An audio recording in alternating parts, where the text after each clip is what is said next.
গেছে মজলিস উঠে যায় না কেন? আল্লাহ পাক পর্দা ফরজ করে না কেন? পর্দা নাজিল হয়ে গেছে। কেমন ছিলেন বদর যুদ্ধে? কাফেররা যখন হেরে গেল তখন কিছু কাফের তো বন্দী হলো, বন্দী শিবিরে। আল্লাহ নবী সাল্লাল্লাহু আলাইহি ওয়াসাল্লাম বলতেছেন যে এই কাফেরদের ব্যাপারে কি সিদ্ধান্ত করা যায়? আমরা তো যুদ্ধে বিজয় লাভ করলাম। হযরত সিদ্দিক আকবর রাদিয়াল্লাহু তাআলাকে জিজ্ঞাসা করলেন, আবু বকর কি করা যায়? ইয়া রাসূলুল্লাহ মাফ করে দেন। আলী কি করা যায়? কয় শিক্ষিত লোক যারা আছে মুসলমানদের মধ্যে যারা লেখাপড়া শিখলে তাদেরকে পড়াশোনা করবে, এই উসিলায় তাদেরকে ছেড়ে দেওয়া যায়। ওসমান কি করব? ওই মুক্তি পণ্যে ছাইরা দেন। একবার শেষে ওমরকে জিজ্ঞাসা করছে, যেমন কি করতে পারি যুদ্ধবন্দীদের সাথে? বদর যুদ্ধে যারা বন্দী আসছে, ইয়া রাসূলুল্লাহ তরবারি দেন, কল্লা উড়িয়ে দেই। রাসূলের বিরুদ্ধে যুদ্ধ করে তারা। আল্লাহ নবী সাল্লাল্লাহু আলাইহি ওয়াসাল্লাম কিছু বললেন না, চুপ করে রইলেন। আল্লাহ পাক জিবরাইল ফেরেশতাকে পাঠাইছেন, আমার বন্ধু চায় মাফ করে দেওয়ার জন্য। আমি উমরের ফয়সালায় আমি আল্লাহ রাজি হয়ে গেছিলাম। ওমর যে বলছিল তরবারি দেয়া শিরচ্ছেদ করে দে, আমি আল্লাহ তাতে রাজি ছিলাম, যেহেতু আমার রাসূল মাফ করে দিছে, আমি আল্লাহ মাফ করে দিলাম। বিচার গেছে রাসূলের দরবারে সাল্লাল্লাহু আলাইহি সাল্লাম। সেই বিচার মনোভূত হয় নাই। ওমরের বাড়িতে আসছে, ওমর সানি বিচার চাই। কেন? প্রথম বিচার কি করছে? আল্লাহ নবী সাল্লাল্লাহু আলাইহি ওয়াসাল্লাম করছেন, এ রায় দিছে, এই আমার মনোভূত হয় না, তুমি আমার বিচার করে দাও, সানি বিচার। অপেক্ষা করো, আসতেছি, সানি বিচার করে দিই। বাড়ির ভিতরে গেছে যে তরবারি বাড়ি করছে, বাহিরে এসে সে তরবারি দেয়, একটা তরবারি একটা কূপ দিছে, মাথা দ্বিখণ্ডিতে পড়ে গেছে। রসুলের বিচারে যে রাজি না, আমি ওমরের বিচার এটাই হবে। কেমন সেই ঈমান কি আছে? সেই ঈমান তো আমাদের কমা শুরু করছে। ঈমান বাড়বে কেমনে? ইন্নামাল মুমিনুনা আল্লাযীনা ইযা যুকিরাল্লাহু ওয়াজিলাত কুলুবুহুম ওয়া ইযা তুলিয়াত আলাইহিম আয়াতুহু যাদাতহুম ঈমানা ওয়া আলা রাব্বিহিম ইয়াতাওয়াক্কালুন। সুবহানাল্লাহ। মুমিন তো তারাই আল্লাহর জিকির করলেন যাদের কলবের মধ্যে জজবা আসে, আর যারা কোরআনুল কারীম তেলাওয়াত করে তাদের ঈমান শুধুই বাড়তে থাকে। যেরকম সুবহানাল্লাহ। কোরআন তেলাওয়াত করেন, জিকির করেন, লিয়াজদাদু ঈমানাম মা ঈমানিহিম, জিকির করেন, কোরআন তেলাওয়াত করেন, ঈমান বেড়ে যাবে। আর সাহাবাদের জীবনী পড়ে, আর আল্লাহর রাসূল নবীদের জীবনী পড়লে কলবের মধ্যে ঈমানের তারা কি এসে যাবে। যেরকম সুবহানাল্লাহ। কলবের মধ্যে যত রোগ বালা মুসিবত যাহা কিছু আছে, এই রোগগুলির চিকিৎসা করতে হবে। মারামারি, কাটাকাটি, হানাহানি, রক্তপাত, হিংসা, বিদ্বেষ, পরশ্রী, কাতরতা, এগুলো হলো কলবের রোগ। এই রোগগুলিকে যদি আপনি সারাইতে চান, হাদিস শরীফের মধ্যে আসে, লিকুল্লি শাইইন সাকালাতুন ওয়া সাকালাতুল কুলুবি যিকরুল্লাহ। প্রত্যেকটি জিনিস যদি জং ধরে, জং পরিষ্কার করার জন্য একটা যন্ত্র আছে। কলবের মধ্যে যদি গুনাহের কারণে যদি জং ধরে যায়, ওইটা পরিষ্কার করার যন্ত্র হলো আল্লাহর জিকির। আলা বিযিকরিল্লাহি তাতমাইন্নুল কুলুব। আল্লাহ পাক বলেন, বান্দারে আমি আল্লাহর জিকিরই তোমার কলব প্রশান্ত হয়ে যাবে। সুবহানাল্লাহ। ইজা যাকারাল্লাহ খানাসা ওয়া ইজা গাফালা ওয়াসওয়াসা। বনি আদমের কলবের মধ্যে শয়তান ঝাপটি মেরে বসে আছে। যখন জিকির করে শয়তান দূরে চলে যায়, আর জিকির থেকে যখন সে বিরত থাকে, শয়তান তাকে কুমন্ত্রণা দিতে থাকে। আল্লাহ পাক বলতেছেন কোরআনুল কারীমের মধ্যে, ওয়াযকুর রাব্বাকা ইযা নাসিতা।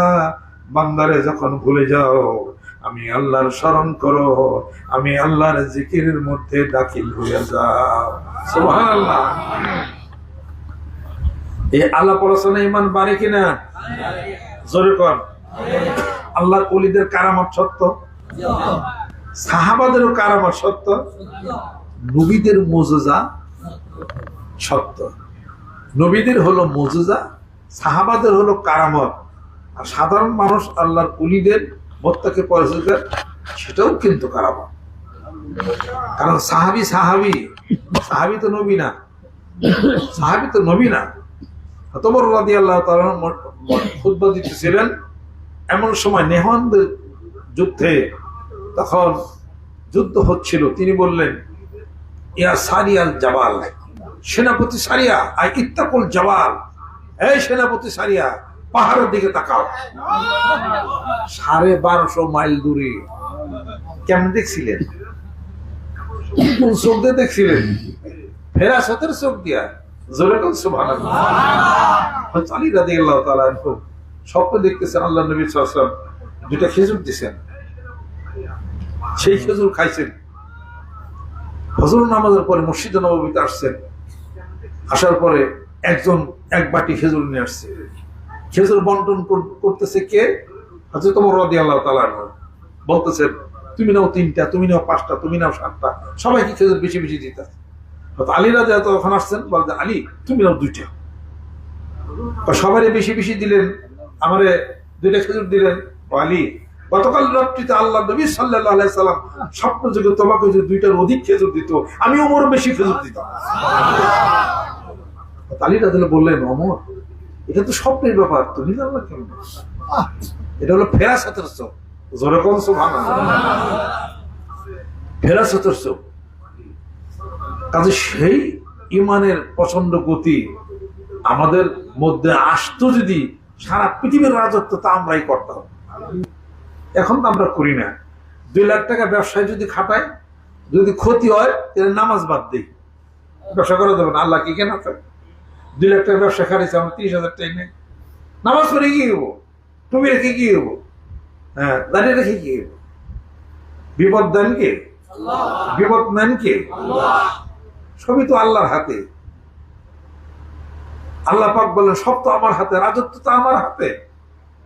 গরিবী তোমাকে দেয়, ধন তোমাকে দেয়, সম্পত্তি তোমাকে দেয়, আবার নিয়ে যায়।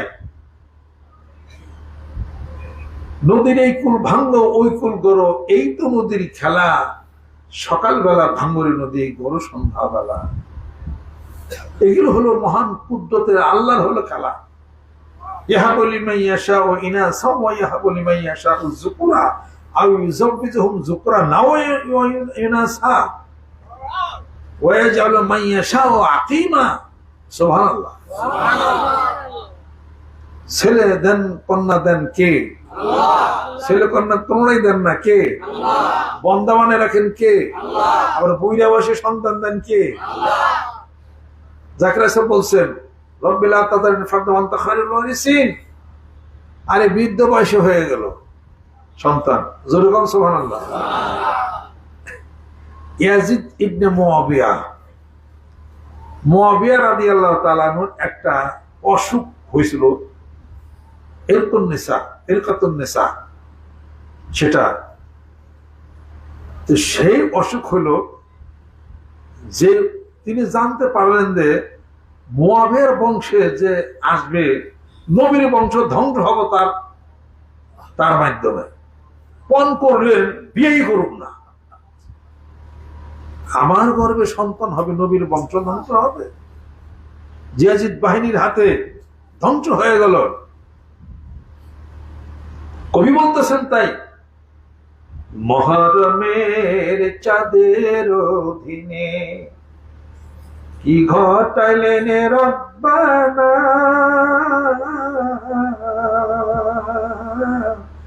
কলিজা ফাটিয়া যাই গো শুনিলে তার ঘটনা।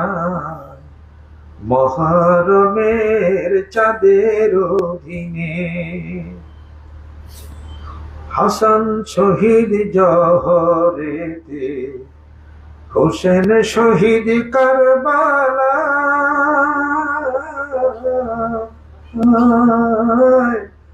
জয়নাল আবেদিন বন্দি হইলে এজিদের কারবালা মহরমের চাঁদের অধীনে কি ঘটাইলেন রব্বানা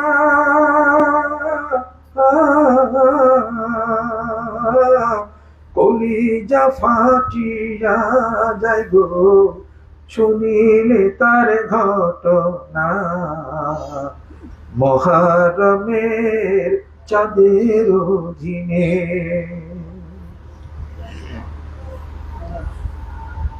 সেই অসুখ হইল আমার বংশ সন্তান হবে, নবীর বংশ ধ্বংস হবে। এমন এক অসুখ হলো যে অসুখ বিবাহ না করলে সারবেই না। মোহাম্মদ সে অসুখ হয়ে গেল, শেষ পর্যন্ত বিবাহ করলেন। জন্ম হইল পুত্র ইয়াজিদ ইবনে মুআবিয়া, দুষ্ট। সেই ইরাকের কারবালাতে শিরচ্ছেদ করা হলো। আর ইয়াজিদের বাহিনী হযরত হোসেন রাদিয়াল্লাহু তাআলা, যাকে আল্লাহ নবী সাল্লাল্লাহু আলাইহি ওয়াসাল্লাম কত জায়গা চলে দিয়েছেন, আল্লাহ পাক যার প্রতি খুশি, আল্লাহ পাক বলছেন হে রাসূল সেজদা থেকে উঠেন না, হাসান হোসেন আপনাকে ঘোড়া বানিয়ে আপনি পিঠে বসে রয়েছেন। যার জন্য আল্লাহ খুশি, পৃথিবী খুশি। তার মাথাটা নিয়ে যাওয়ার পরে তার দেহটা কারবালার মধ্যে পড়ে থেকে ইয়াজিদের বাহিনী ওই দেহের উপর দিয়ে ঘোড়ার নিচে নামছে। শেষ পর্যন্ত দামেস্কে নিয়ে গেল। সেই মাথা হোসেন রাদিয়াল্লাহু সেই মাথা, মস্তক, পবিত্র মস্তক নিয়ে যাওয়ার পরে ইয়াজিদ কি করছে, লাঠি আছে না, লাঠি দিয়ে মাথার মধ্যে গুতাইছে। এক সাহাবী বলে, ইয়াজিদ আহলে বাইত রাসূলের তাওহীদ তো সহ্য করতে পারে না। এরপরে ইয়াজিদ তাকে নিয়ে শহীদ করে দিছে।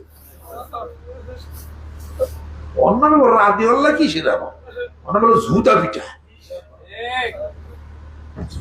সেই ইয়াজিদের বাহিনী কিয়ামত পর্যন্ত পৃথিবীর বুকে থাকবে। এগুলো হলো নবীর দুশমনেরা।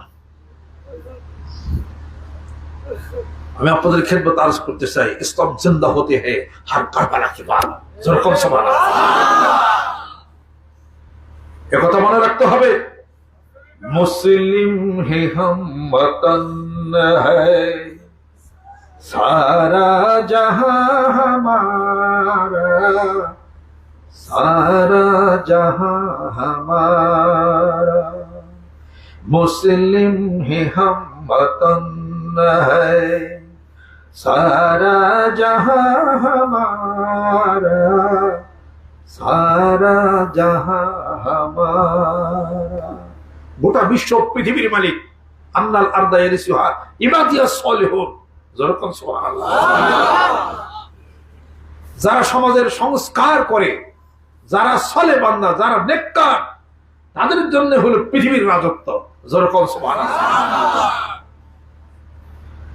আল্লাহ পাক যেন কবুল করে নেন। আমিন। মানিকগঞ্জ দরবার শরীফের নেতৃত্বে গোটা বাংলার জমিনের বুকে কোন এমপি, কোন মিনিস্টার, কোন ব্যবসা, কোন বাণিজ্যের জন্য আমরা মাঠে ময়দানে নামে নাই। আমরা মাঠে ময়দানে নামছি আল্লাহর এই কালাম লা ইলাহা ইল্লাল্লাহ মুহাম্মাদুর রাসূলুল্লাহর পতাকা উত্তোলন করে গ্রামে গঞ্জে মাঠে ময়দানে ছড়িয়ে দেওয়ার জন্য। যেরকম সুবহানাল্লাহ। বাঁচব না বেশি দিন পৃথিবীর বুকে, ঘটনা একটা ঘটে যাবে কিন্তু। কথা ঠিক করে কর। আপনাকে আমাকে বানাইছে বাংলাদেশের জন্য, অন্য দেশের জন্য তো আমরা নাগরিকও না, অন্য দেশের জন্য আল্লাহ পাক আমাকে বানায় না। শখের বিষয় যাই আর আসি, এই যে আমাদের এখানে জয়নাল আবেদিন, আপনার নাম জয়নাল আবেদিন এখানে বসা আছেন। অল্প বয়স, কিছুদিন ভিতরে আল্লাহ পাক অনেক উপরে নিস। আমি লন্ডন গেছিলাম, উনি একটা দোকান দিচ্ছেন, বাড়ি হলো সিলেট, কিন্তু আমাকে খুব ভালোবাসা অন্তর দিয়ে অল্প দিনেই আল্লাহ পাক অনেক উপরে আল্লাহ পাক দিছে।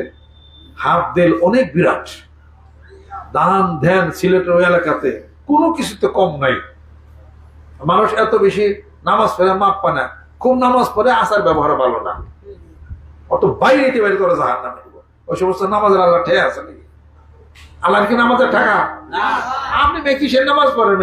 2 নম্বরে নামাজ পড়েন, কবুতরের মতো উঠেন আর খালি নামেন। খালি নামাজ যদি পড়ে হয়তো আলীর মতো নামাজ পড়েন, নামাজ যদি পড়েন ওমরের মতো নামাজ পড়েন। ওমর দাদার মসজিদ নামাজে দাঁড়িয়ে আছে, অনেকে বাচ্চা পোলাপান জিজ্ঞাসা করতো, বাবা ওই যে মসজিদের মধ্যে লম্বা একটা খুঁটা খাড়িয়ে রয়েছে, ওটা তো নড়ে চলে না।